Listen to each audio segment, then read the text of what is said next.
दूर किसी जंगल में एक रानो नाम की चिड़िया अपने 2 बच्चों के साथ रहती थी और अपने दोनों बच्चों का खेती बाड़ी से गुजारा करती।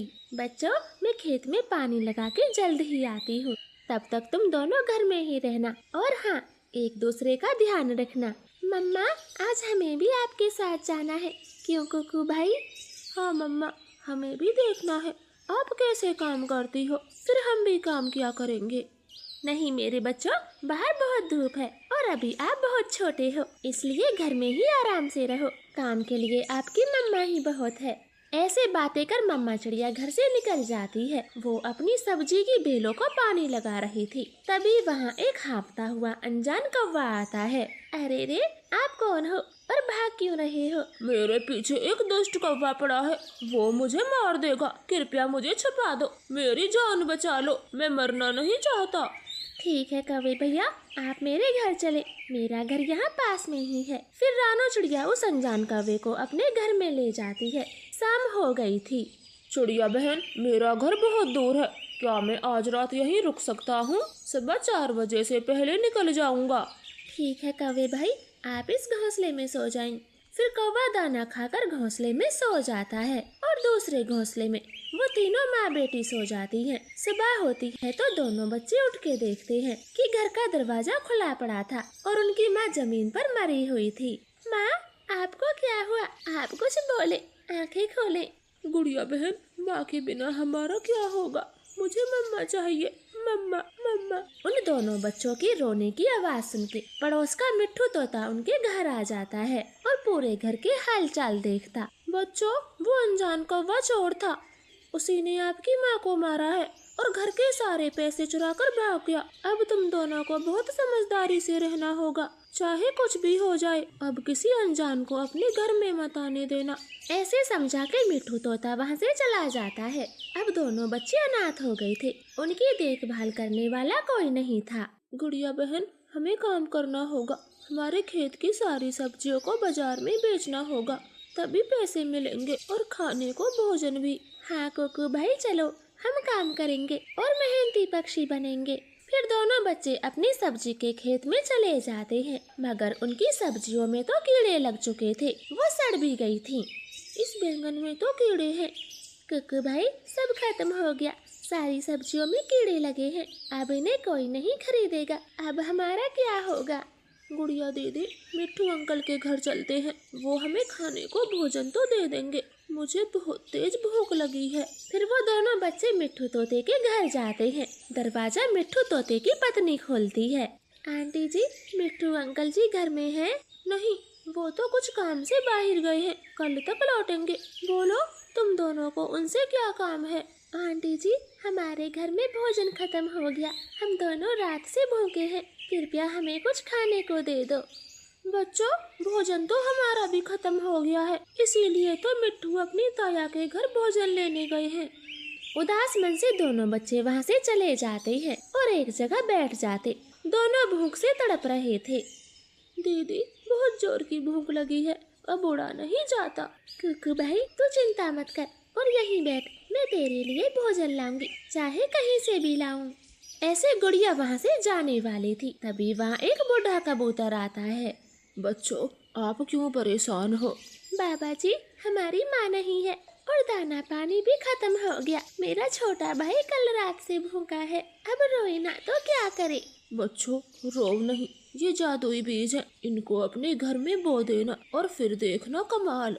बीज देकर वो बूढ़ा कबूतर आगे उड़ जाता है और गुड़िया कोको सीधे अपने खेत में जाते और जादुई बीजों को बो देते हैं। अगली सुबह जैसे ही वो अपने खेत में आते हैं तो चौंक जाते, क्योंकि पूरे खेत में अंडे की फसल उगी हुई थी। गुड़िया दीदी, ये तो कमाल हो गया, अंडे की खेती, अब अंडे बेचकर हमारे पास पैसे जमा हो जाएंगे।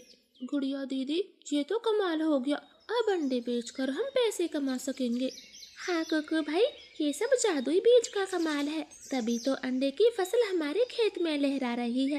अगर आज माँ जिंदा होती तो ये सब देखकर बहुत खुश होती। गुड़िया बहन, माँ हमेशा हमारे दिल में जिंदा रहेगी और उनका आशीर्वाद हमारे साथ रहेगा, तभी तो ये जादुई बीज उस बूढ़े बाबा ने हमें दिए हैं। हाँ कुकू भाई, आपने बिल्कुल ठीक कहा, ये माँ का ही आशीर्वाद है, तभी तो उस बूढ़े कबूतर ने ये बीज हमें दिए। ऐसे दोनों बच्चे बहुत खुश होते हैं। वो दोनों मिलकर अंडे तोड़ते और उन्हें बाजार में बेच आते।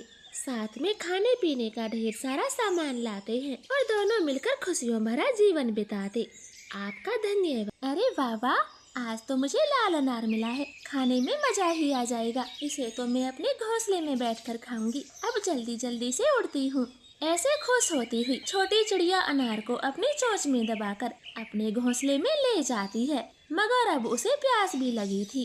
पहले नदी से ठंडा ठंडा पानी पी आती हूँ, फिर खाऊंगी मीठे मीठे अनार के दाने। चिड़िया पानी पीने नदी पर चली जाती है। उसी समय भोजन की तलाश में उड़ रही गौरी कौवी आती है, जिसकी नजर सीधे अनार पर जाती और वो बिना देर लगाए अनार उठाकर भाग जाती है। चिड़िया पानी पीकर वापस आई थी।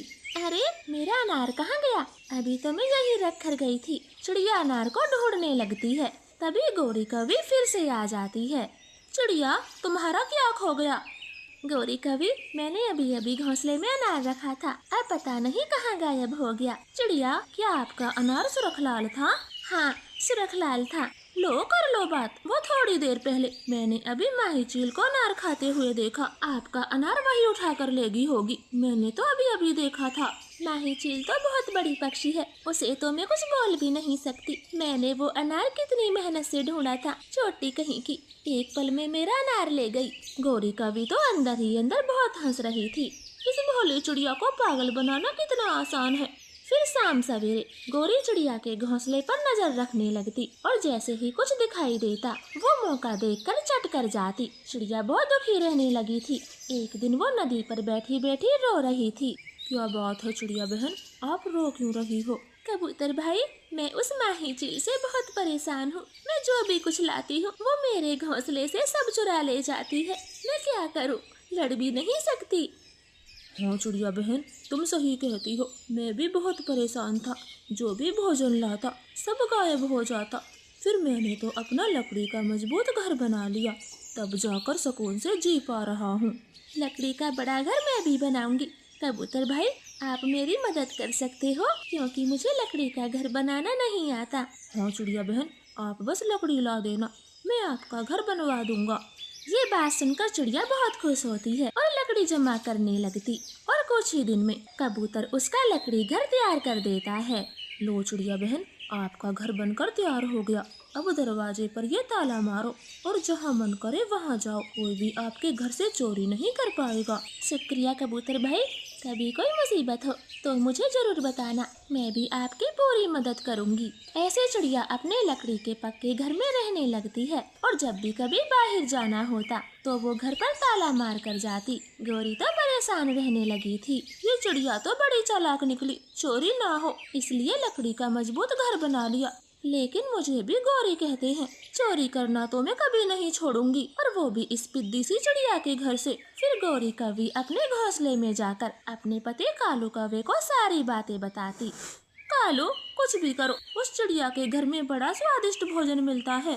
तुम रुको, मैं जानता हूँ चिड़िया के घर में कैसे घुसा जाएगा। फिर कालू कौवा कारीगर पक्षी के पास जाता है जो ताला बनाता था और उससे चिड़िया के घर की चाबी बनवा लेता है। लो भाई, इस चाबी से वो ताला जरूर खुल जाएगा। मेरी मेहनत के 10 दाने चने के दे दो, जैसे बात हुई थी। हाँ हाँ, क्यों नहीं, मैं आपको पूरे 10 चने के दाने दूंगा। अरे आपके पीछे कौन है, जरा देखो तो। कारीगर पक्षी जैसे ही पीछे देखता, कालू कौवा तभी दुम दबा के वहाँ से भाग जाता है। दुष्ट कौवा, झूठा कहीं का, मुझे इसकी चाल समझ लेनी चाहिए थी। आखिर मेहनत की और एक दाना भी नहीं मिला। गौरी, लो चिड़िया के ताले की चाबी, अब तुम आराम से जाकर चोरी कर सकती हो। और हाँ, जो भी मिले आधा मेरे लिए लाना। कालू, मैं आज नहीं जाऊंगी, वरना चिड़िया सावधान हो जाएगी। फिर कब जाओगी? कालू, चिड़िया बारिशों के लिए भोजन जमा कर रही है, मैं बस एक दिन जाऊंगी और चिड़िया का सारा जमा भोजन चुरा लाऊंगी। हाँ गौरी, फिर हमें अपने भोजन की भी कोई चिंता नहीं। ऐसे दोनों कौवे बहुत खुश होते हैं। चिड़िया ने बारिशों के लिए ढेर सारा भोजन जमा कर लिया था और अब बारिशें होने भी लगी थी। कौवों के घर में तो कुछ भी नहीं था, बारिश बहुत तेज हो रही थी। गौरी, भूख लगी है, पेट में कल से चूहे दौड़ रहे हैं। कालू, बस मौका मिलते ही हम चिड़िया का भोजन चुरा लाएंगे। बस एक बार चिड़िया को घर से कहीं बाहर जाने दो। बारिश थोड़ी हल्की हो गई है, मैं नदी से पानी पी कर आती हूँ। बारिश का पानी तो अच्छा नहीं लग रहा। चिड़िया घर से बाहर निकल जाती है। कौवे तो बहुत खुश होते हैं और चिड़िया के घर में घुस जाते हैं। अरे बाप रे, इस छोटी सी चिड़िया ने कितना सारा भोजन इकट्ठा कर लिया। ये तो हम दोनों से भी खत्म नहीं होगा। गौरी, अब जल्दी से सारा भोजन उठा लो और मैं लाता हूँ चिड़िया का नरम नरम घोंसला। ऐसा घोंसला हमसे कभी नहीं बन पाएगा। ऐसे जल्दी जल्दी दोनों बुरे कौवे चिड़िया का भोजन और घोंसला चुरा ले जाते और वो ताला लगाना भी भूल गए थे। चिड़िया पानी पीकर वापस आती है। हाय, मैं लुट गई, बर्बाद होगी। कोई चोर पक्षी मेरा सब कुछ ले गया। घोंसला तो मैंने बड़ी मेहनत से बनाया था। अब ऐसी बारिशों में अपना घोंसला कहाँ से बना पाऊंगी। चिड़िया रोते हुए कौवों का दरवाजा खटखटाती। कौवो कौवो, मेरे घर में चोरी हो गई है। क्या आपने चोर को देखा था? चिड़िया बहन, माही चूल को मैंने आपके घर के पास देखा था। हो ना हो आपके घर वही आई होगी। चिड़िया खामोश वहाँ से चली जाती है और दूसरे दिन कौवों से कहती है, देखो कालू गौरी, कोई दुष्ट पक्षी मेरा भोजन चुरा ले गया था और आज मुझे किसान की पत्नी ने बहुत सारे चने और मटर के दाने दिए हैं और साथ में गर्म कपड़े का घोंसला भी दिया है। ऐसे कौवों को बताकर चिड़िया वहाँ से चली जाती है। कौवों को तो फिर से चिड़िया का भोजन चुराना था और मौका देखकर उसके घर में घुस जाते हैं और तभी चिड़िया बाहर से दरवाजे को ताला लगा देती और भागकर माही चील को बुला लाती है। चिड़िया, हम तो बस चने का दाना देखने आए थे क्योंकि हमारे पास चने नहीं है। हाँ गौरी, अब कहो ना कि माही चील मेरे घर से चोरी करके ले जाती है और तुम तो उसे पकड़ने के लिए आए थे। दुष्ट कौवो, चोरी खुद करते हो और बदनाम मुझे कर रहे हो। आज तुम दोनों की खैर नहीं। चील कौवों को बहुत मारती है, दोनों को जमीन पर पटक देती है। गौरी, सब चिड़िया की चाल थी। हमें फंसा दिया, हमें फंसा दिया। मुझे तो उसी वक्त पता चल गया था जब गौरी ने माही चील को चोर बताया, क्योंकि जब मैं घर से बाहर गई थी तो माही चील भी मेरे साथ नदी से पानी पी रही थी। बस तभी मैंने तुम्हारा झूठ पकड़ लिया और झूठ बोला। मुझे किसान की पत्नी ने ढेर सारा भोजन दिया है। लालची कौवो, तुम फिर से लालच में आ गए। दोनों कौवे तो पछता रहे थे। उन बारिश के दिनों में चील कौवों को भगा भगा कर मारती है और चिड़िया कौवों के घर से अपना भोजन और घोंसला वापस ले आती है। तो प्यारे दोस्तों, हमारी कहानी को लाइक और चैनल को सब्सक्राइब करें। आपका धन्यवाद। टुन्नू चिड़ा काम की तलाश में दर दर की ठोकरें खाता फिर रहा था, मगर अनपढ़ होने के कारण उसे कोई काम नहीं मिलता। बेचारा कमर तोड़ कड़ी मेहनत करके मजदूरी के 200-250 रुपए कमा लेता, जिससे उसके पत्नी बच्चों का पेट भर जाता। टुन्नू जी, कल रात कुक्कू और गुड़िया को सर्दी लग गई है, खांसी जुकाम और तेज बुखार है। आप कुछ पैसे दें, बच्चों को डॉक्टर के पास ले जाना होगा। रानो जी, मेरे पास तो एक भी पैसा नहीं है। खेत के मालिक ने कल के लिए बोला है। टुन्नू जी, दोनों बच्चे आग की तरह तप रहे हैं, दवाइयाँ तो देनी पड़ेंगी, लेकिन कहाँ से? अब टुन्नू चिड़ा क्या बोलता, उसे कुछ भी समझ नहीं आ रहा था, क्योंकि वो अच्छे से जानता था उन्हें मांगने पर कोई उधार पैसे नहीं देगा। रानो, हम इतने गरीब हैं, हमें कोई पैसा नहीं देगा। हमारी इस टूटी फूटी झोपड़ी में पड़ोसियों का आना तो दूर, कोई देखना भी नहीं चाहता। अब हमारे बीमार बच्चों का क्या होगा? टुन्नू जी, मैं बच्चों को कुछ नहीं होने दूंगी, मैं डॉक्टर के पास जा रही हूँ। इतना बोलकर रानो दोनों बच्चों को डॉक्टर के पास ले जाती। अरे बहन जी, बच्चों का बुखार बहुत तेज है, अभी दवाई दे रहा हूँ। जब बुखार कम हो जाए तो इंजेक्शन लगवाने आ जाना। ठीक है डॉक्टर जी, मैं पैसे कल सुबह ही दे दूंगी, अब तो सुबह को ही आ पाऊंगी। इस तरह से रानो के बच्चों का बुखार थोड़ा कम हो जाता और रात को वो चैन से सो पाते। टुन्नू काम पर चला जाता और शाम होते ही खेत का मालिक टुन्नू चिड़े को पैसे देता। लो टुन्नू, 2 दिन के 500 रुपए। अब काम भी खत्म हो गया, कल से कहीं और काम देखना, यहाँ मत आना। टुन्नू चिड़ा 500 रुपए देखकर बहुत खुश होता। घर आकर वो पैसे रानो चिड़िया को दे देता। टुन्नू जी, बहुत अच्छा हुआ जो आप पैसे ले आए। दोनों बच्चों का बुखार अभी उतरा नहीं है, टीका लगवाना ही पड़ेगा। फिर रानो दोनों बच्चों को लेकर डॉक्टर के पास चली जाती है। डॉक्टर साहब, दोनों बच्चों के कितने पैसे हुए?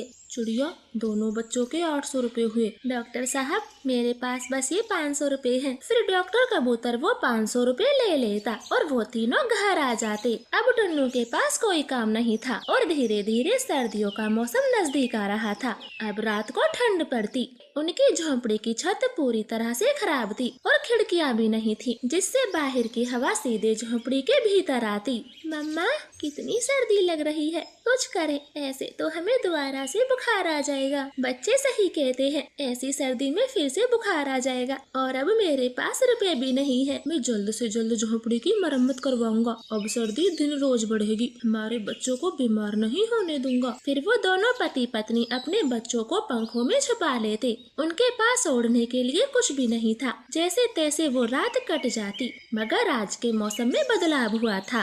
टुन्नू जी, आज तो धूप भी नहीं निकली और देखो कितनी ठंडी हवा चल रही है। रानो, शायद बारिश होगी, आसमान पूरा काला है। हमें जल्द ही अपनी झोपड़ी की मरम्मत करनी होगी। टुन्नू जी, इतनी जल्दी जल्दी हम क्या क्या कर पाएंगे। मैं एक तिरपाल ले आती हूँ, उसी से झोपड़ी को बांध देंगे। फिर रानो किसी से मांगकर एक तिरपाल लाती और दोनों पति पत्नी झोपड़ी को तिरपाल से ढक देते और तभी बारिश शुरू हो जाती। वो हल्के हल्के भीग भी चुके थे। बाप रे बाप, आज तो बहुत ठंड है, हम कैसे बचेंगे। हाँ पति जी, हमारे पास ना तो कोई स्वेटर है और ना कोई गर्म रजाई जिससे हम चारों ठंड से बच पाते। हे ऊपर वाले, हमारी तरह किसी को भी इतना गरीब न बनाना जो अपने बच्चों को सर्दी से बचा भी ना सके। दोनों बच्चे और टुन्नू चिड़िया तो कांप रहे थे। रानो चिड़िया देख नहीं पाती, जल्दी से झोपड़ी में चूल्हा सुलगाती और सब चूल्हे के पास बैठ जाते। हाँ रानो, आग जला के आपने अच्छा किया, बच्चों को थोड़ी राहत मिलेगी। हाँ टुन्नू जी, एक दो लकड़ी और पड़ी है, रात भर यही जल जाएंगी, आग को बुझने नहीं देंगे। ऐसे आग के सामने बैठने से उनकी सर्दी थोड़ी कम हो जाती। फिर अचानक से हवा का एक झोंका आता और झोपड़ी के ऊपर से तिरपाल उड़ जाती। बारिश का पानी घर में टपकने लगता और आग बुझ गई थी। उनके घर का सारा सामान गीला हो जाता। हाय मैं मर गई, अब क्या होगा, हम कहाँ जाएं जिससे हमारी जान बचे। ऐसे देखते ही देखते उनकी झोपड़ी भी टूट जाती। वो घर से बेघर हो गए थे। दोनों बच्चों को तेज बुखार हो गया था। टुन्नू जी, हमारी झोपड़ी भी टूट गई, अब क्या होगा, दोनों बच्चों को बुखार है, कुछ करें, जल्दी से कुछ करें। टुन्नू चिड़िया दौड़कर कौवों के घर जाता और दरवाजा जोर जोर से बजाता। भाई साहब जी, हमारी झोपड़ी टूट गई है, मेरा परिवार बारिश में भीग रहा है, हमारी कुछ मदद करें, बच्चों को तेज बुखार है। अरे भाई, आप कहीं और जाओ, मेरी पत्नी गौरी बहुत गुस्से में है। फिर टुन्नू चिड़िया कई अमीर पक्षियों के घर जाता, लेकिन कोई भी उन्हें अपने घर में नहीं बुलाता। इधर तेज बुखार से छोटे बच्चों की सांसें तेज हो गई थी। मम्मा, मम्मा, हमें बचा लो, मेरा पूरा शरीर जमने लगा है।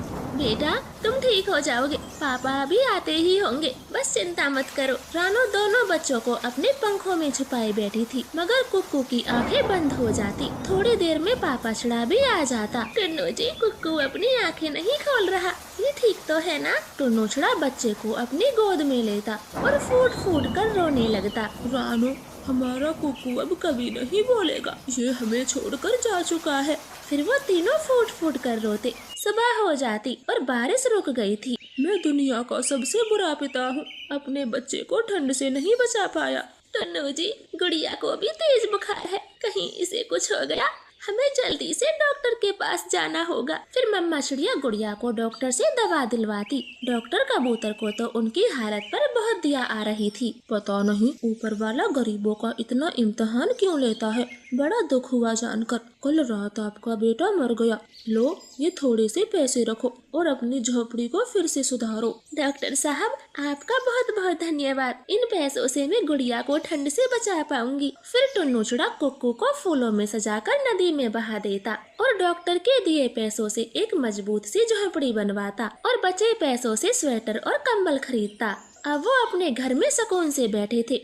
टुन्नू जी, वो ठंड में बारिश का कहर हम कभी नहीं भुला पाएंगे, आखिर अपने बच्चे को जो खो दिया। हाँ रानो जी, हम गरीबों की जिंदगी तो ऐसे ही दुखों में बीत जाती है। काश कोई उस रात हमारी मदद कर देता तो आज हमारा कुक्कू जिंदा होता। तो प्यारे दोस्तों, वो माता पिता कभी उस रात को नहीं भुला पाएंगे। तो हमेशा मुसीबत में गरीबों की मदद करें, क्योंकि आपकी एक मदद से किसी की जिंदगी में खुशियाँ भर सकती है।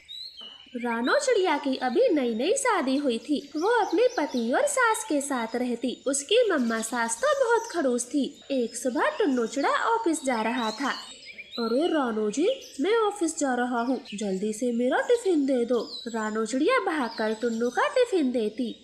टुन्नू जी, आप कितनी जल्दबाजी करते हो। अगर अपना टिफिन भूल जाते तो आप ऑफिस में क्या खाते। भूला तो नहीं रानो जी, आखिर याद आ ही गया। अब चलता हूँ, वरना मुझे देर हो जाएगी। ऐसे बोलकर टुन्नू चिड़ा जल्दी से टिफिन लेकर चला जाता है। रानो की सास तो बहुत गुस्से में थी। वो अपने कमरे से रानो को आवाज लगाती। अरे महारानी, कहाँ जाके मर गई? जल्दी से मेरे पास आ, मुझे तुझसे जरूरी बात करनी है। रानो चिड़िया तो भागकर अपनी सास के कमरे में जाती। जी माँ जी, बोले आपको क्या चाहिए। सुन रानो, 2-3 दिन में दिवाली आने वाली है। मैं तुझे एक लिस्ट देती हूँ। ये लिस्ट अपने मायके दे आ और बोलना, पहले दिवाली का सामान बहू के मायके से आता है। ध्यान रखना कोई चीज रह ना पाए। रानो चिड़िया जल्दी से वो लिस्ट अपने पंख में लेती और पढ़ के देखती तो उसमें तो बहुत सारा सामान लिखा था। रानो तो घबरा गई थी। लेकिन माँ जी, ये सामान तो बहुत ज्यादा है। मेरी गरीब माँ इतना सामान लेकर कहाँ से आएगी। ये बात तो तुम्हें हमारे यहाँ शादी करने से पहले सोचनी थी। मुझे कुछ नहीं पता। ये सामान लेकर घर में घुसना, वरना मैं तेरी टांगे तोड़ दूंगी। मम्मा सास तो बहुत गुस्से वाली थी। वो रानो को बाहर कर दरवाजा बंद करती है। रानो दुखी मन से अपने मायके पहुंच जाती है। अरे रानो बेटी, ये तो बहुत सारे सामान की लिस्ट है।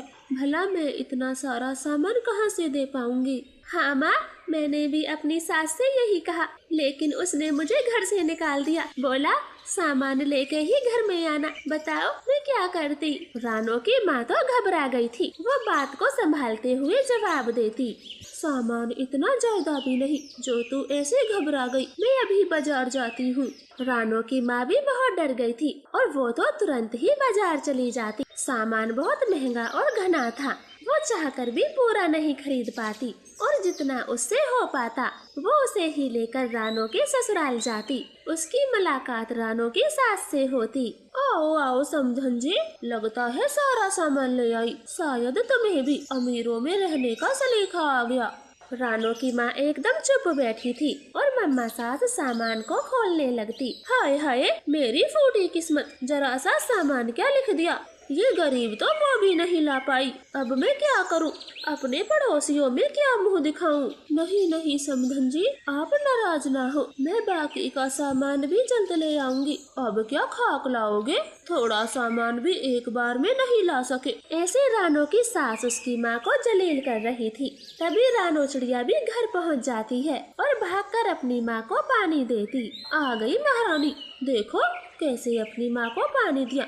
और इस बेवकूफ को तो ये भी नहीं पता, बेटी के घर का पानी तक नहीं पीते। फिर रानो की माँ पानी का भरा गिलास नीचे रख देती और बेइज्जत होकर वहाँ से चली जाती है। अपनी माँ को जाते देख रानो चिड़िया को तो बहुत गुस्सा आता। माँ जी, आपको माँ से ऐसे बात नहीं करनी चाहिए थी। वो बेचारी बाजार से घर भी नहीं आई, सीधा आपका सामान पहुँचाने आई और उन्हें पानी तक नहीं पीने दिया। मेरी माँ से जो भी बन पड़ा वो लेकर आई। रानो चिड़िया अपनी सास से ऐसे बातें कर रही थी, तभी उसकी ननद सोनी आती है।